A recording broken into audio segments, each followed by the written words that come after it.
It's been a long time for me as a combat vet and a survivor to get to this point. And I don't know where I'd be or what I'd do without you in my life. Oh. But here's the refugee that met the vet, right? Yeah, the refugee who meets the vet. And that's significant on Memorial Day because I could have been one of those statistics. You know, we talked about it last year when I was at the United Nations, and war is ugly. It's displaced you. I was stuck out there by myself on record for about over 40 days. I fell unconscious on ship. It's a big story in itself. It's scary,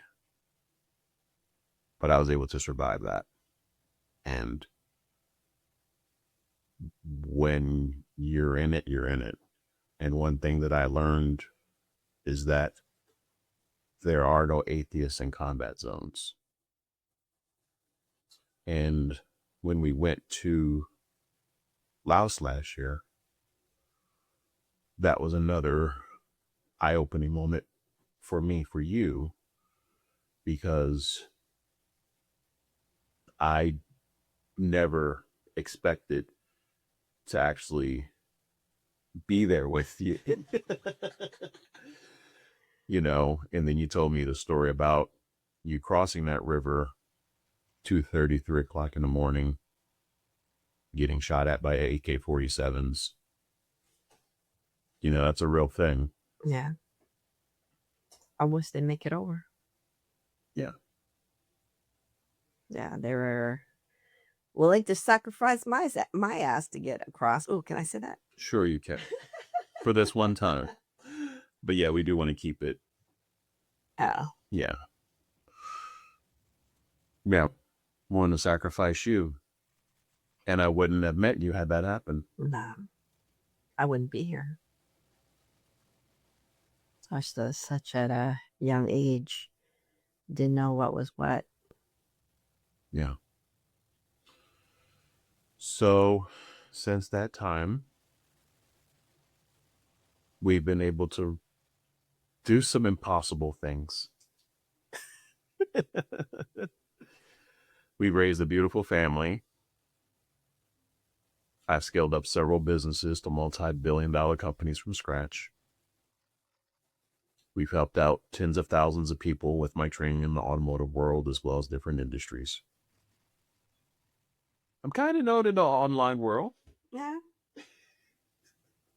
I would say. We have some very famous names who are definitely still in market right now.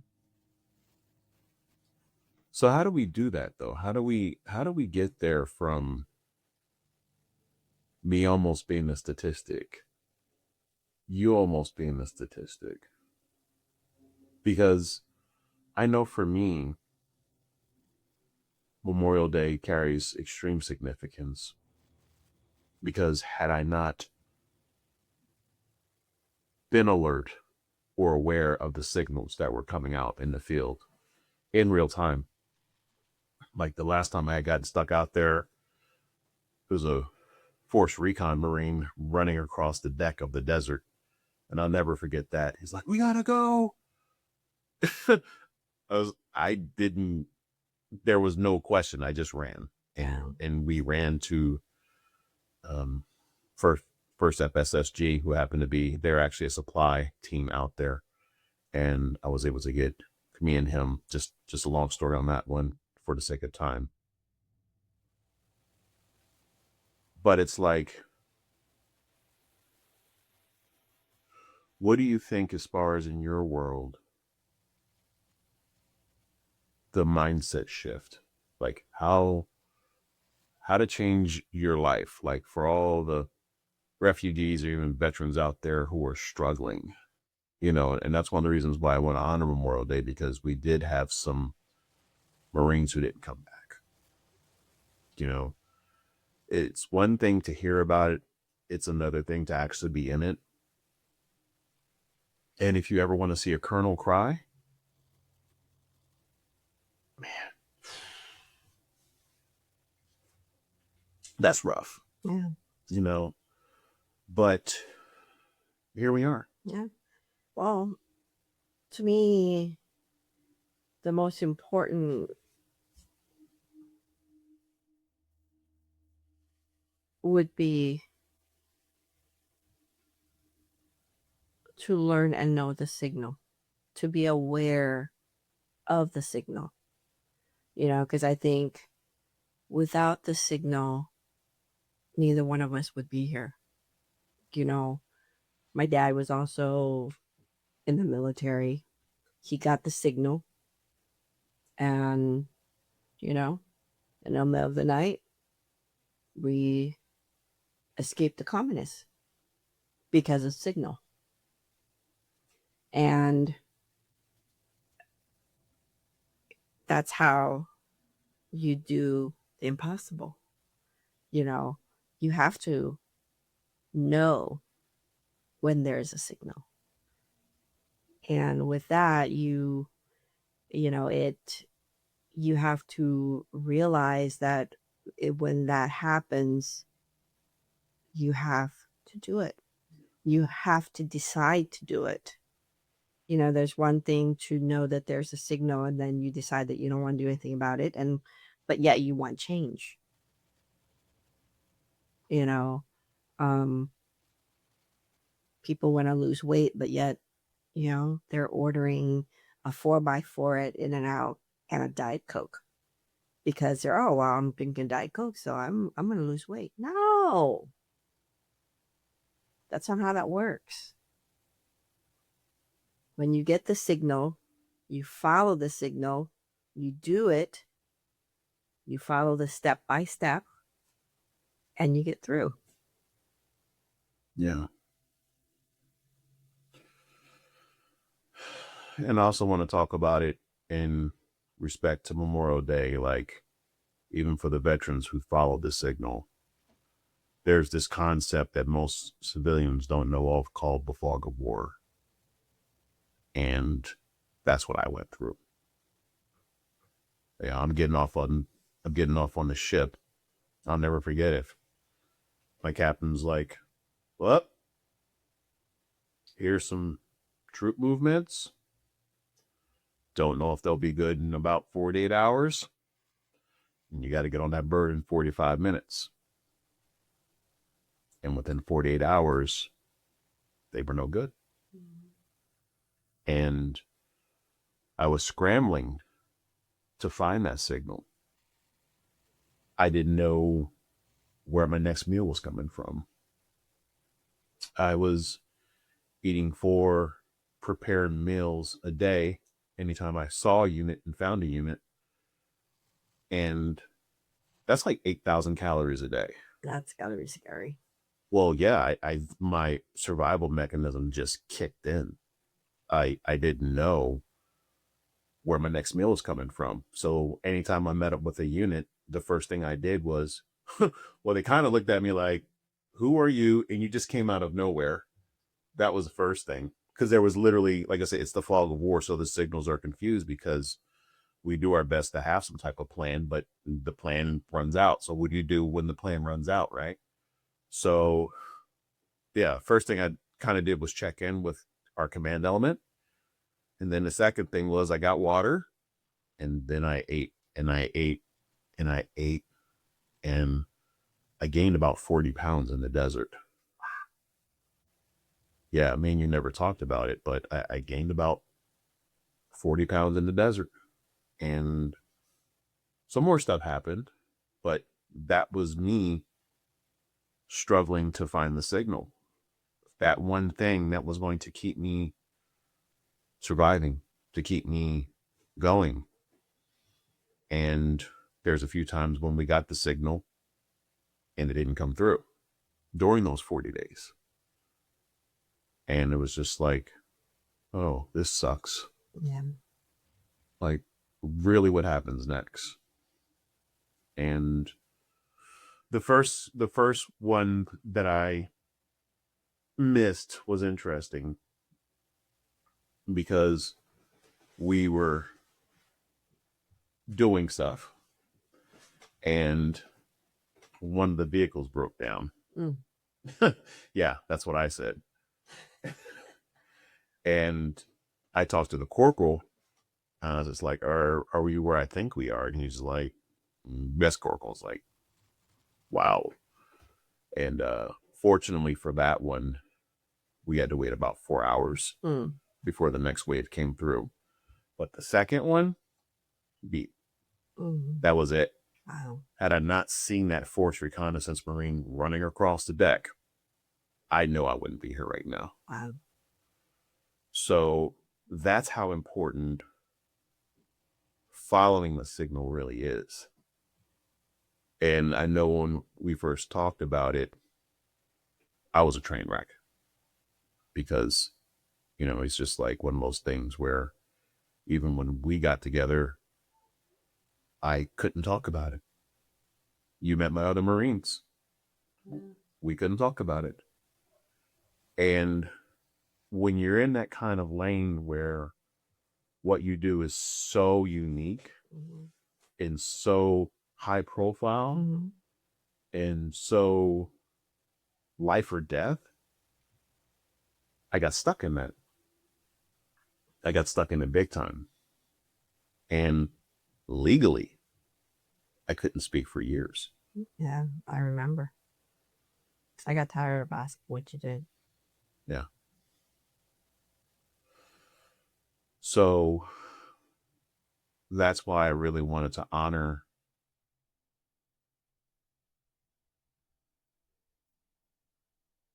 just anybody who's in uniform right now and the ones who didn't make it and the ones who are out there still in it right now, because I get it. Been there. I get it. And anybody who's seen that will tell you that you just don't want war. Absolutely. I mean, you know, I came to the United States as a refugee. You know, that has to do a lot to do with the military, with those people who serve, for those people who lost their lives. And if they weren't there, I wouldn't be here. And so I'm very grateful and thankful for that. You know, husband's Marine, son's Marine. All my nieces and nephews are a little bit on the easy end. They're Air Force, but nonetheless, they put in their time. Yeah. Yeah.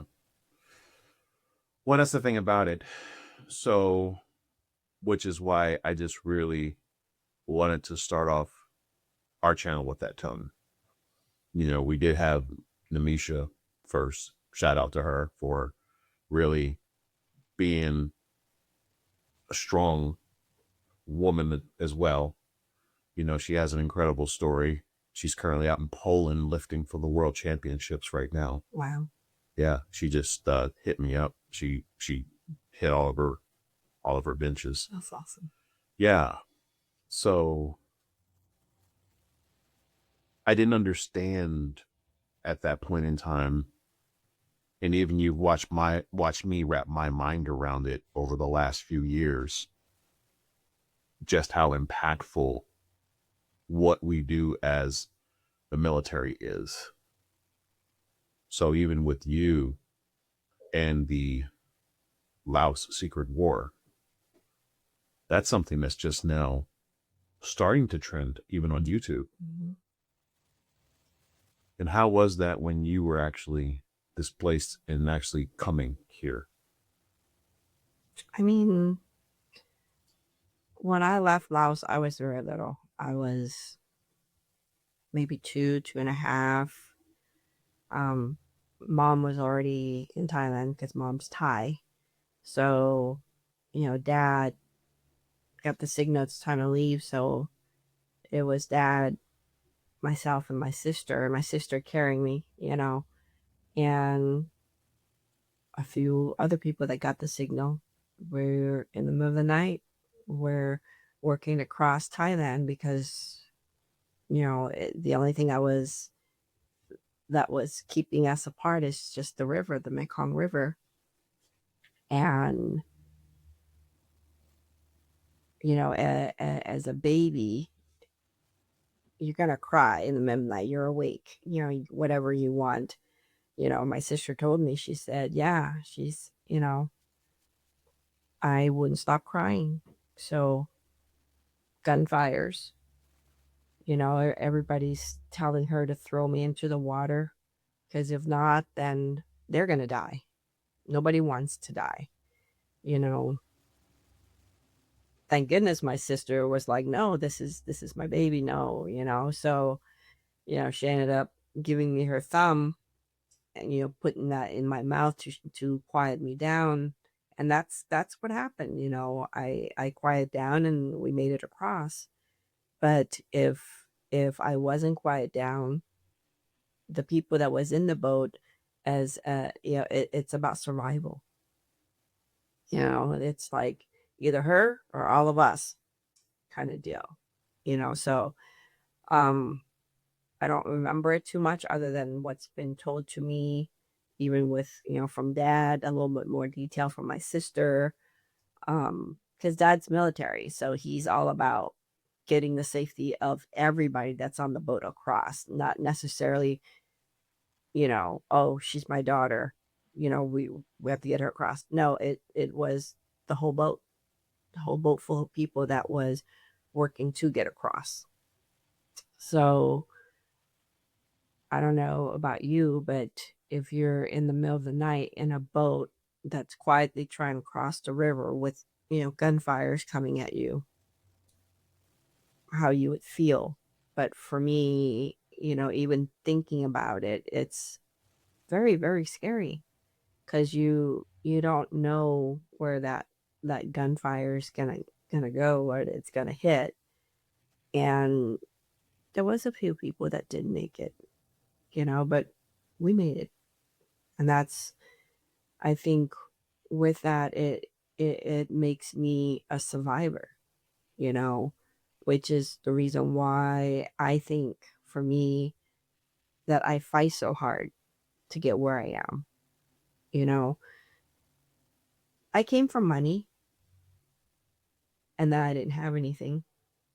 You know, we were so well off over there that when we went to the refugee camp and took our pictures, nobody wanted to sponsor us, because we were just, we didn't look like everybody else, to the point where dad put dirt on our faces and made our clothes dirty to take the picture to, somebody finally sponsored us.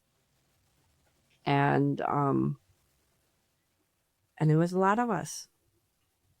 It was a lot of us.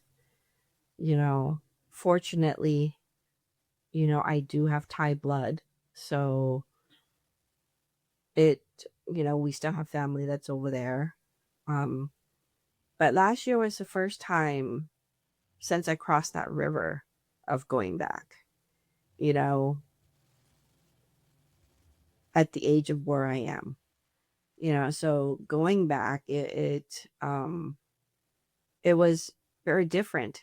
For mom, she was like, I she wants to show me everywhere that was important to me, to her. She want me to be able to see all of that. And, mom's just happy go lucky. She doesn't realize what's happening, what's going on. She's just happy that she's there and she's got money to spend and she's all excited. And, here I am, I think it was that instinct of crossing the river, of how scared I was, where I can just sense what's going on. Even with us, I mean, when you're on the Thai side, you're just happy go lucky. But I mean, as soon as we hit the middle of the water, that whole scenario, that whole story changed. It was just like all of a sudden you see guys in uniform, you see the flag, you see all this stuff. You're like, oh, and here's, my husband. He's like, oh yeah, I said, oh, I saw the flag first. We're arguing who saw the flag first. And of course this was, um, what's the flag? Yeah, you're talking about the The second Colombia's one. flag, yeah. With the new Laos flag. So I mean, even when we got there, I mean, the whole the whole demeanor, everything just changed, to the, I mean, as soon as we stepped onto the country, which is really weird for me because, we have Laotian people that lives out here, refugees that live out here in the United States. And everybody's on social media, so we see it all the time as far as them going to Laos and I mean, I still have custom shirts and skirts and traditional outfits that I have shipped from Laos, but I've never been there other than until last year. And just to, you know, what you see on social media, everybody's happy and lucky, go happy, lucky, whatever they call it. And then, but when we were there, I mean, I didn't want my husband to know. I didn't really, because I had that instinct, that survival instinct to me. I was just like, we had planned, a couple of nights in the capital and then a couple of nights, up in Luang Prabang, which is like more of the royal family country. So it was just like, I had all this planned out for us, but I didn't last 24 hours there. Well, And I know you didn't know what I was didn't know. going through, other than I was at the panic. I was just like, no, we have to go to the train station. We have to get our tickets before we do anything else today. We are not going up north. We are going back to Thailand because this is, and it was just like, for me, I just felt, especially, I think what made my senses, my spidey senses, go up more is because, you are Yep. a Marine, Yep. And yep. And not only are you a Marine, Yep. you're, I get it. yeah. Yeah. Yeah. And that's what was one of the things where, for me, to your point, I almost felt like I was back in that desert again. Because it's been very few times, that me and you have been, since we've been married, for me to not feel like a protector. Mm-hmm. The first time was really when you had your heart procedure. And the second one was then. And I'm just like, oh my God, what's happening? Right. Signal. Straight up. Signal. Straight up. And I just got back into that mode again, that operator mode. And it was just like, but that was a necessary thing we had to do in order to get perspective as to what needed to happen with you next, as well as Mom showing us that, because to your point, I mean, you got Thai blood, Mom's Thai, everything's anchored there primarily. So it's just like this, but she's been behind all of that stuff before the communists took over. Yeah. It was a little bit more of a free range. So when we went there, she's just queen bee. Yep. Happy go lucky. Happy go lucky. And we're just like, Houston, we've got a problem. Right? And I never forget when we were at the train station. I mean, they were looking at us really intensely because we didn't fit in. No, we stuck out like a sore thumb. Right. So I'm glad I moved the way that I do to be able to see that. And when we were there, what was stunning is how incredible the culture is, especially the art center. Wow, I'm still blown away by that. And what's interesting is to know that even that society right now still may or may not have the perspective that you do, because you actually physically crossed the river during the time when the takeover happened. You physically were getting shot at during the takeover. You physically were almost about to get thrown off the boat. And I'm actually going to put a link in the section to the video that describes that, because when I told you about maybe 3 or 4 months ago when you were in Thailand again, I had said, this is popping up and it's actually trending now. We've got to talk about that.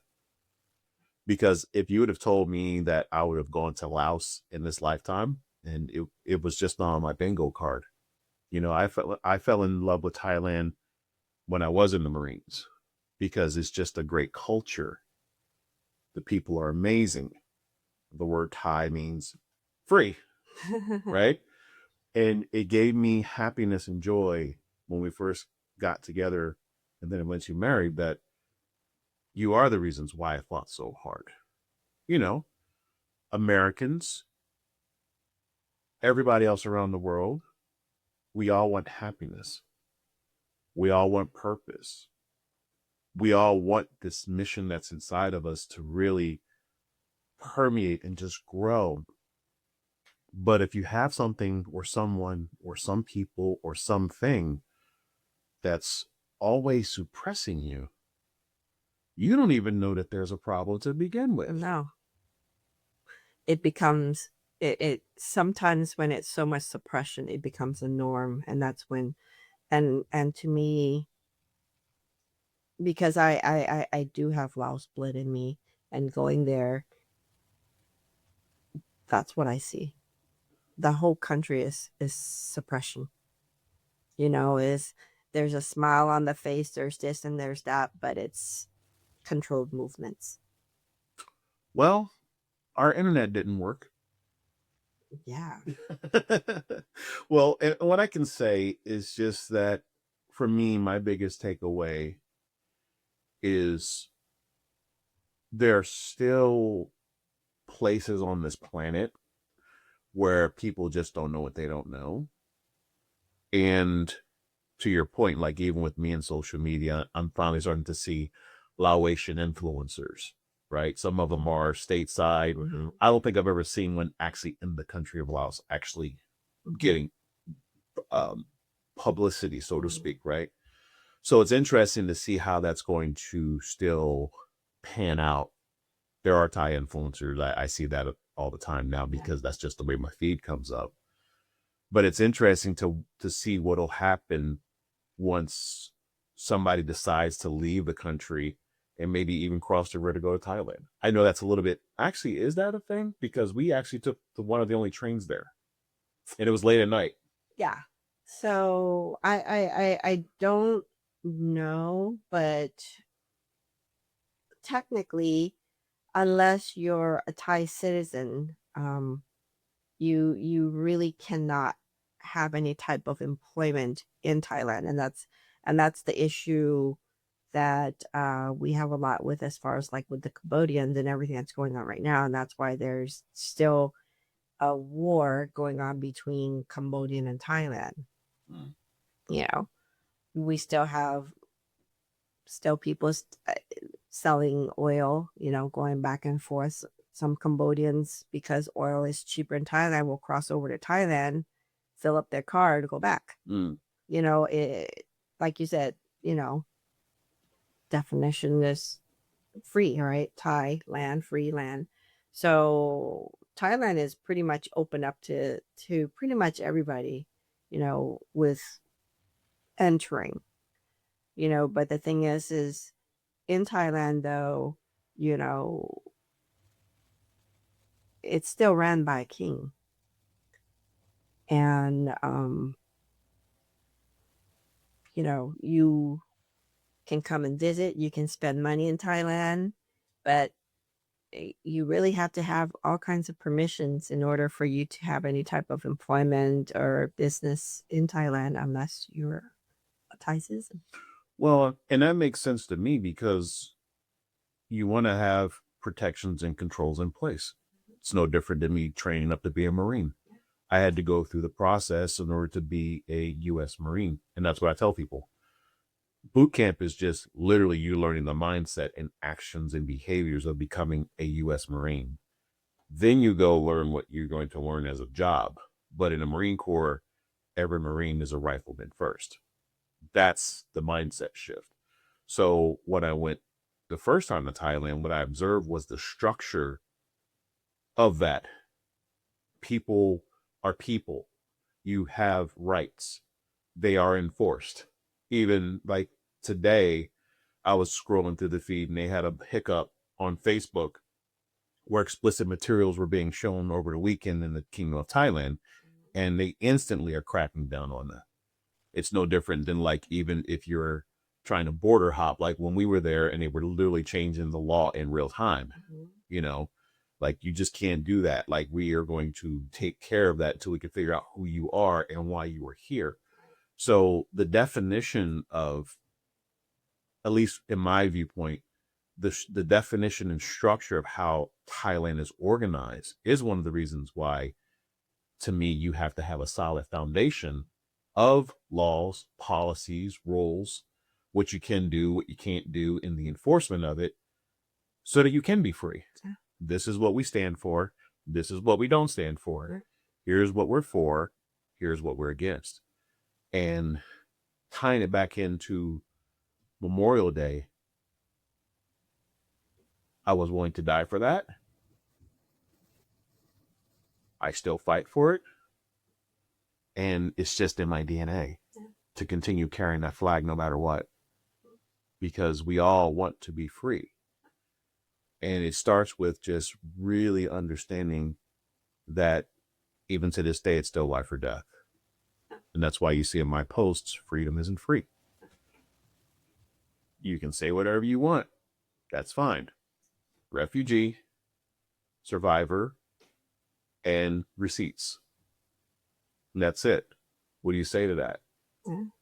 You know, and I want to be able to challenge even the youth, because I just get along with Gen Z really well. Is that why you stay so young? Right. People are like, how you stay so young? I mean, because we just get it. You know, and to answer that question directly, I think the other reasons why is because for my particular profession in the Marine Corps, I had to be like Switzerland. Straight on point, always factual, writing tight, publishing perfectly, not good or close, perfectly, because words could turn into war. I get it. Yeah. And it's not something that I just let go of, because the reasons why I'm thankful that we are remembering our fallen on Memorial Day is because even with all of those structures in place, some people just go over that line. Yeah. You know, so unfortunately. Yeah. So I think there'll be a time and place where what I'm seeing now is the pendulum swinging as a civilization. I am seeing people concerned about their mental health, like me. I am seeing grown men crying. And I'm like, guys, when you see a Marine colonel cry because the other Marines don't come back and we're trained warriors, it's okay. Yeah. It's okay. And that shows the humanitarian side of who I am, because I did do humanitarian missions while I was out there. Conflict is a fancy word for, or should I say, lesson word for war. Yeah, it's a real thing. The bullets still fly the same. Yeah. You know, and just, I know Dad isn't here right now. My dad isn't here right now. My dad was a veteran, Division I, Big Red, Vietnam. You know, your dad was also high ranking. He was a military guy. And just, we have this in our culture. And I think that's one of the reasons why, from a mindset and performance standpoint, we just have it both ingrained in us. Yeah. You know, so we are like second generation, but it's funny how we come from two totally opposite ends of the world with the same beliefs, the same vision, the same results that we want to have for human beings, which is to just be happy. Yeah. And we've fought hard and long to get here. So in front of 8 billion people, thank you for being you. Thank you for your trust. And thank you for being amazing, because I really don't know what I would do without you in my life. Scott, thank you for your service on this day. Amazing. Thank you for all you do. Thank you. And that's all I ask people to do, is to just share the love.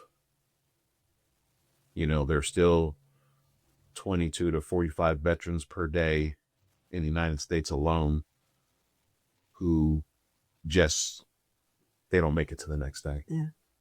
And I really do want to fix that. I know we can fix that. And I know something can be done about it. Yeah. So thank you for being part of that mission. Absolutely. Woman have it, I boy. Cool. Meet me halfway. All right, girl.